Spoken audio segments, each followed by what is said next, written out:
जी, अस्सलाम वालेकुम। तो आज के लेक्चर में हम बात करने वाले हैं general power of complex numbers के ऊपर। अगर आप लोगों को याद हो तो इससे पहले हमने कुछ पावर्स लिए थे कॉम्प्लेक्स नंबर्स के, जिसमें लेट्स सपोज़ हमने चेक किया था कि फॉर एग्ज़ाम्पल आयोटा पावर कोई रियल नंबर हो, वो 2 हो, वो 100 हो, वो 20 हो, ठीक है? तो उसको हम किस तरीके से सिम्प्लीफाई कर सकते हैं।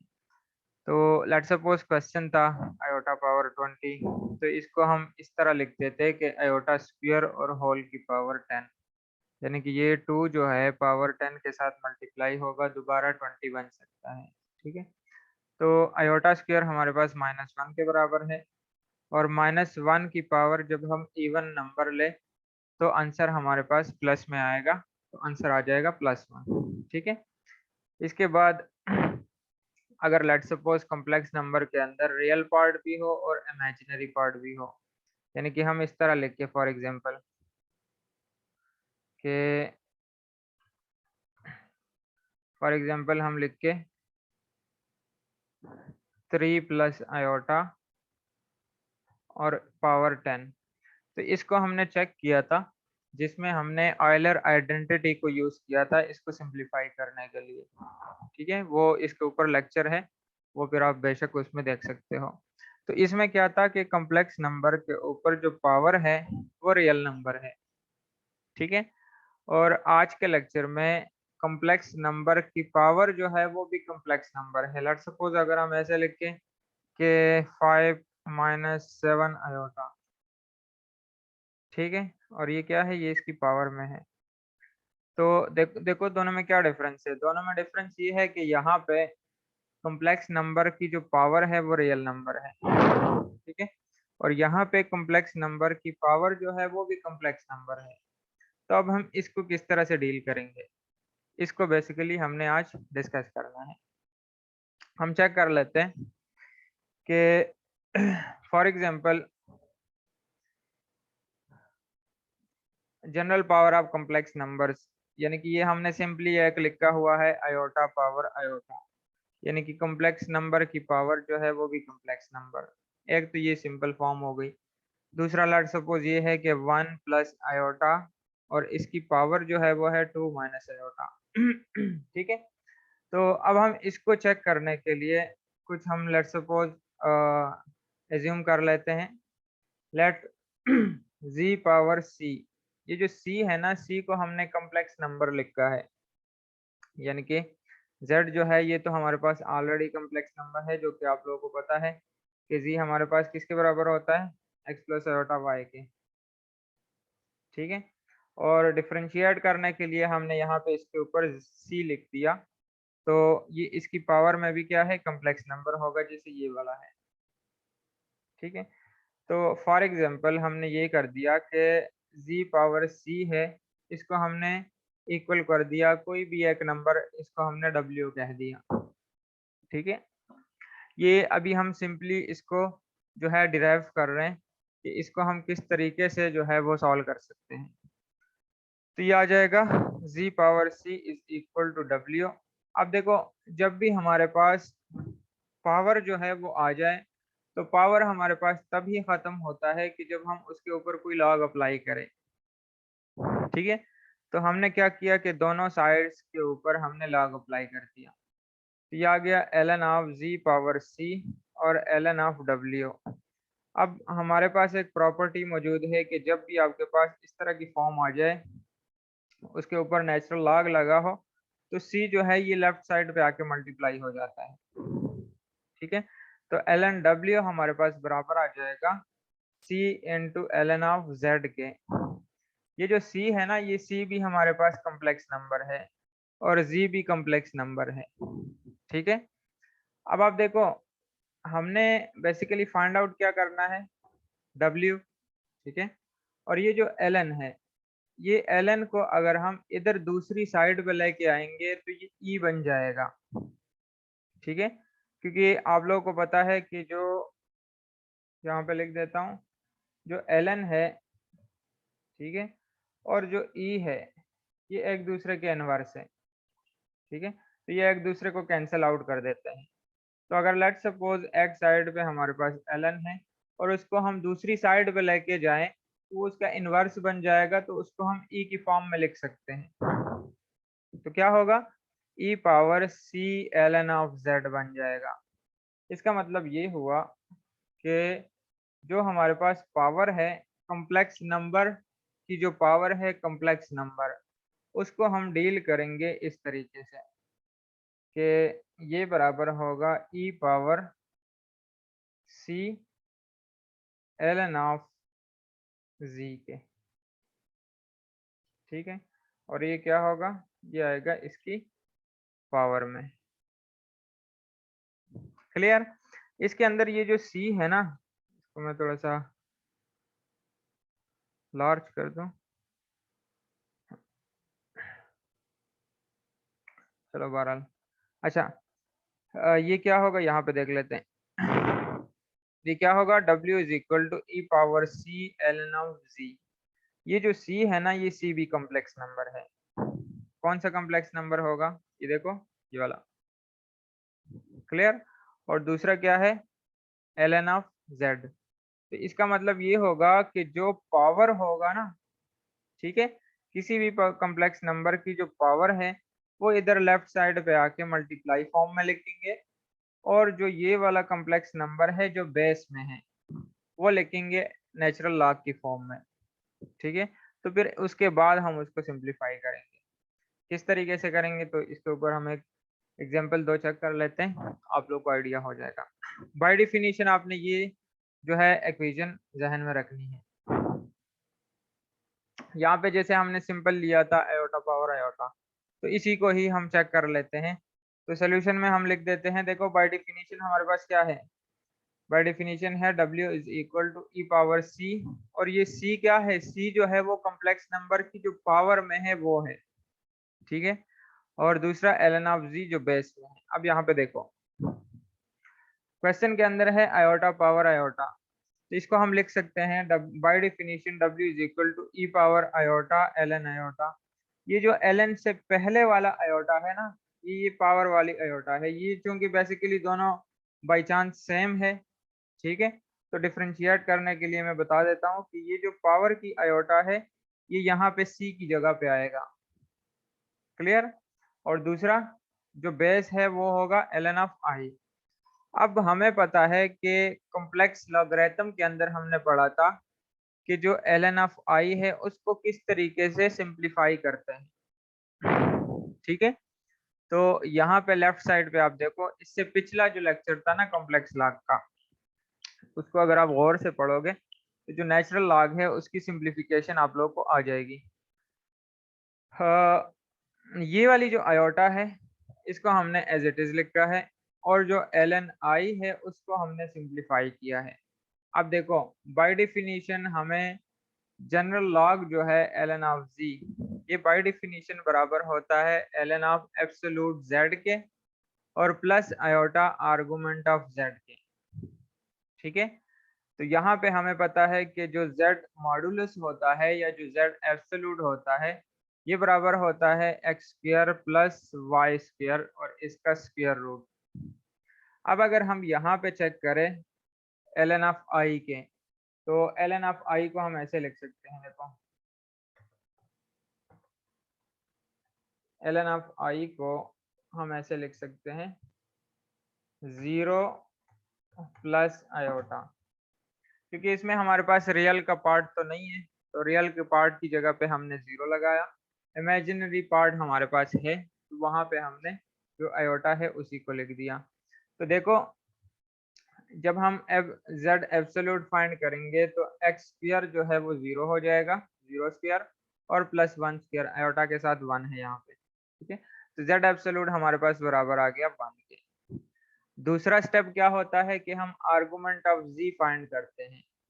ठीक है, आर्गुमेंट ऑफ z फाइंड करने के लिए हमें थीटा चाहिए होता है, और बाय डिफिनीशन थीटा जो है ये बराबर होता है tangent inverse y over x का एब्सोल्यूट। ठीक है, तो tan inverse y over x। अब यहाँ पे आप देखो ना, तो y 1 है और x जो है वो 0 है, तो ये आ जाएगा 1 ओवर 0, और 1 ओवर 0 इन्फिनिटी के बराबर होता है, ठीक है। और अगर आप चेक करो तो tan इंफिनिटी जो है वो π/2 यानी कि 90 के बराबर होता है, तो उसको हम 5/2 की फॉर्म में लिख सकते हैं। क्लियर। तो थीटा हमारे पास आ गया 5/2। अब आप देखो कि थीटा को फिर हम डिसाइड करते हैं कि कौन से क्वाड्रेंट में है, फर्स्ट क्वाड्रेंट में है, सेकंड में है, थर्ड में है, फोर्थ में है। तो अगर हम क्वेश्चन को देखें यहाँ पे 0 प्लस आयोटा को, तो 0 प्लस आयोटा दोनों x भी पॉजिटिव है और y भी पॉजिटिव है। इसका मतलब ये है कि दोनों जो है वो पहले फर्स्ट क्वाड्रेंट में है, और फर्स्ट क्वाड्रेंट में आर्गुमेंट ऑफ g जो है वो हमारे पास थीटा के बराबर होता है। तो आर्गुमेंट ऑफ g हमारे पास यहाँ पे बराबर आ गया π/2 के। क्लियर। तो अगर हम लेट सपोज प्रिंसिपल आर्गुमेंट लिख के तो उसको π/2 लिख सकते हैं। अगर हम जनरल आर्गुमेंट लिख के स्मॉल a के साथ, तो ये भी हमने काफी डिटेल के साथ डिस्कस किया हुआ है पिछले लेक्चर्स के अंदर। ये बराबर होता है π/2 प्लस 2 के पाई के। ठीक है, तो हम लेट सपोज ये जनरल आर्गुमेंट यूज कर लेते हैं। अब आप देखो कि जो हमारा lni था, जो ये वाला पार्ट था lni को हमने इस तरीके से सिंप्लीफाई किया, तो हमारे पास z एब्सोल्यूट की वैल्यू आ गई, एब्सोल्यूट आयोटा उसकी वैल्यू आ गई 1, जो ये है। ठीक है, और आर्गुमेंट ऑफ z यानी आर्गुमेंट ऑफ आयोटा की वैल्यू आ गई π/2 प्लस 2 के पाई के। क्लियर।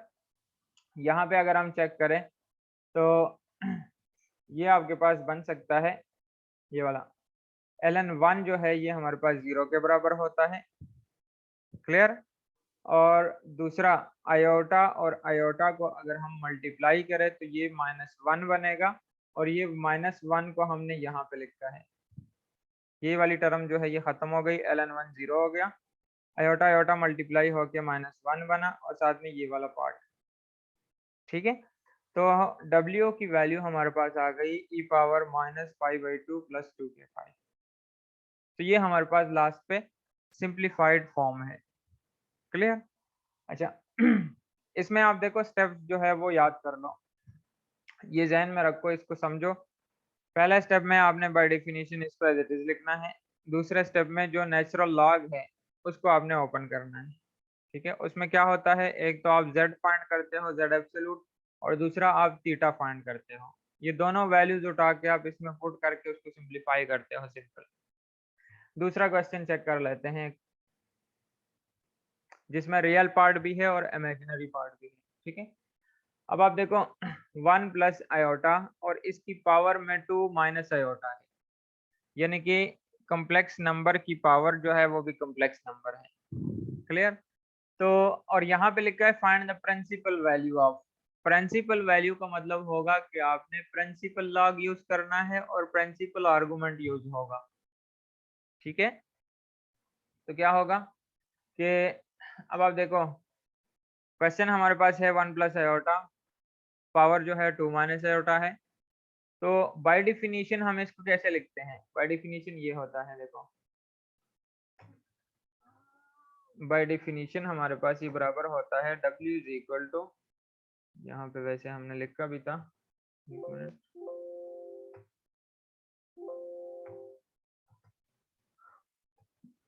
इसको दोबारा लिख देते हैं, W is equal to e power C और ln ऑफ Z।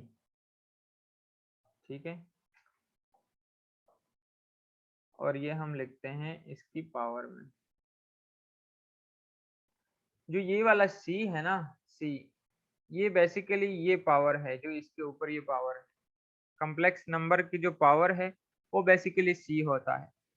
ठीक है, तो अगर हम इस क्वेश्चन को देखें, इसमें ये जो 2 माइनस आयोटा है ना, जो पावर है वो आएगा C की जगह पे। ये देखो e power C ln of Z। ठीक है, तो C की जगह पे आ गया 2 माइनस आयोटा और ln ऑफ Z, और Z जो है ये बेस होता है ये वाला, तो ये हमने लिख दिया 1 प्लस आयोटा। अब आप दोबारा से जहन में रखो कि ये जो 2 माइनस आयोटा है इसको नहीं हम छेड़ेंगे, ये एज इट इज रहेगा। आपने सिंप्लीफाई सबसे पहले इसको करना है जो नेचुरल लॉग है या प्रिंसिपल लॉग है, ठीक है। तो यहाँ पे प्रिंसिपल लॉग है तो हम इसको ओपन जो है वो कर लेते हैं, इसको सिंप्लीफाई कर लेते हैं। बाय डिफिनीशन ये वही जैसे जनरल लॉग होता है, प्रिंसिपल लॉग जनरल लॉग दोनों सेम चीजें हैं। बीच में जो डिफरेंस आता है वो सिर्फ थीटा का, ठीक है। और जो आर्गुमेंट है प्रिंसिपल आर्गुमेंट या जनरल आर्गुमेंट, उसी का डिफरेंस आ जाता है, बाकी सारा मेथड जो है वो सेम। इसमें भी क्या करेंगे कि सबसे पहले हम z मॉडुलस फाइंड करेंगे, z एब्सोल्यूट फाइंड करेंगे और उसके बाद थीटा फाइंड करेंगे। यहाँ पे अगर हम चेक करें,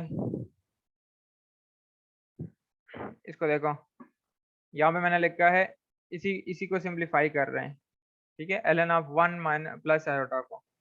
तो ln ऑफ 1 प्लस आयोटा और इसका एब्सोल्यूट, यानी कि बाय डेफिनेशन ये इसके बराबर होता है ln of z absolute plus iota argument of z। तो यहाँ पे मैंने डायरेक्ट जो है वो वैल्यूज लिखी है ln ऑफ z की जगह पे, चूंकि 1 प्लस आयोटा है तो 1 प्लस आयोटा लिख दिया, क्लियर।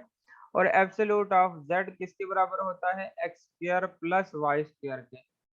तो अगर हम 1 स्क्वायर और प्लस यहाँ पे आयोटा के साथ भी 1 है जो y की वैल्यू बनेगी, 1 स्क्वायर प्लस 1 स्क्वायर करेंगे तो अंडर रूट 2 आ जाएगा, क्लियर।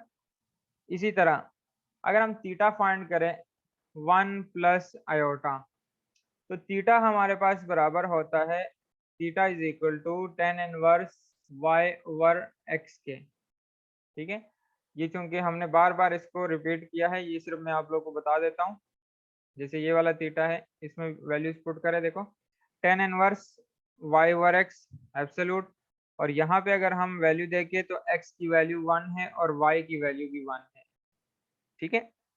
तो इसमें अगर हम वैल्यूज पुट करें, टेन इनवर्स 1 ओवर 1, तो टेन इनवर्स 1 आ जाएगा, और टेन इनवर्स 1 जो है वो 60 के बराबर होता है, तो हम उसको पाई बाई 4 लिख सकते हैं, ठीक है। अच्छा, अब आप देखो कि सॉरी 60 नहीं, 45, 45 के बराबर होता है, तो हम उसको 5/4 लिख सकते हैं, ठीक है। तो यहाँ पे आप देखो कि आर्गुमेंट ऑफ z यानी कि आर्गुमेंट ऑफ 1 प्लस आयोटा जो है वो बराबर आ गया 5/4 के। अब अगर यहाँ पे आप गौर करो ना, तो हमने साथ में 2 के पाई नहीं लगाया, वो हमने इसलिए नहीं लगाया क्योंकि हम प्रिंसिपल वैल्यू फाइंड कर रहे हैं, और प्रिंसिपल वैल्यू के लिए प्रिंसिपल आर्गुमेंट यूज होगा, ठीक है। प्रिंसिपल आर्गुमेंट के अंदर फिर 2 के पाई वाला जो पार्ट है वो यूज नहीं होता, ठीक हो गया। तो आर्गुमेंट ऑफ जी, और अगर हम इसका जो है वो क्वाड्रेंट देखें, तो यहाँ पे दोनों वैल्यूज जो है वो पॉजिटिव हैं। तो पॉजिटिव का मतलब ये है कि फर्स्ट क्वाड्रेंट में वैल्यू है, तो फर्स्ट क्वाड्रेंट में जो है वो वैल्यू थीटा के ही बराबर होती है, तो इसलिए हमारे पास वैल्यू जो है वो पाई/4 आ गई है, ठीक है। इसको आप खुद कर सकते हो, इजी है, कोई मुश्किल नहीं है। अगर आप लोगों ने पिछले लेक्चर्स देखे हैं तो ये आपको जो है वो आ जाएगा, कोई मुश्किल नहीं है। अब देखो, एब्सोल्यूट भी आ गया और साथ में जो है दूसरा थीटा की वैल्यू भी आ गई। अब ये दोनों वैल्यूज उठा के हम इसकी जगह पे लगा देते हैं जो नेचुरल लॉग है। इसमें हमने वैल्यूज पुट की इसकी जगह पे, ln of under root 2 plus 5/4 iota, ठीक है।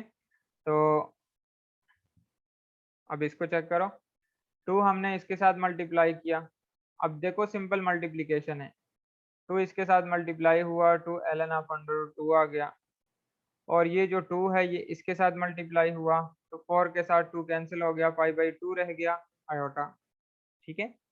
माइनस आयोटा इसके साथ मल्टीप्लाई हुआ, तो minus iota ln of under root 2 आ गया, और आयोटा आयोटा मल्टीप्लाई हो गए तो आयोटा स्क्वायर बना, और आयोटा स्क्वायर -1 के बराबर है, वो दोनों इस माइनस के साथ मल्टीप्लाई हो गए तो प्लस 5/4 रह गया, ठीक है। अब इसके अंदर जिन जिन के साथ आयोटा है उसको अलग कर दो, और जिसके साथ आयोटा नहीं है उसको अलग कर दो, तो ये हमारे पास रियल पार्ट आ गया और दूसरा हमारे पास इमेजिनरी पार्ट बना, ठीक है। इसमें देखो इसके अंदर आयोटा नहीं है, ठीक है, और इसके अंदर आयोटा नहीं है, तो इसको हमने साथ साथ लिख दिया, क्लियर। इसी तरह जो इसके अंदर है आयोटा और इसके अंदर आयोटा है, तो इसको हमने एक साथ लिख दिया, ठीक है। तो इसको बेसिकली आप ये इसी तरह लिख सकते हो। क्लियर? इसमें अच्छा ये वाला जो है ना, ये माइनस और माइनस प्लस 5/4 हो गए, तो ये वाला इसको आप चेंज कर दो, ये 5/4 है, ठीक है, 5/2 नहीं है, 5/4 है, इसको 5/4 कर दो, ठीक है, क्योंकि ये वाली टर्म है, इसके अंदर आयोटा नहीं है तो ये इसके साथ आ जाएगा, ठीक है। यहाँ पे 5/2 लिखा गया है, आप इसको चेंज करके तो 5/4 कर दो, ठीक है। अच्छा इसको दोबारा चेक करो, तो इसके साथ मल्टीप्लाई, ये 5/2 क्लियर, ये इसके साथ आ गया, और ये 5, हाँ ठीक है, इसको चेंज कर दो, इसको 5/4 कर दो, ठीक है। तो ये हमारे पास रियल पार्ट बना और दूसरा हमारे पास इमेजिनरी पार्ट बन गया। तो इस तरीके से अगर लेट सपोज कोई कम्प्लेक्स नंबर की पावर आती है तो आप उसको इसी तरीके से जो है वो सॉल्व कर सकते हो, ठीक है। सबसे पहले आप उसको बाय डेफिनेशन लिखो, और फिर उसके अंदर जो लॉग है उसको आप सिंप्लीफाई करके, तो बाकी जो है वो सिंपल मल्टीप्लिकेशन और सिंप्लीफिकेशन है, कोई इतना मुश्किल नहीं है, ठीक है। चलो इंशाल्लाह फिर मिलते हैं नेक्स्ट लेक्चर में। ओके, अल्लाह हाफिज़।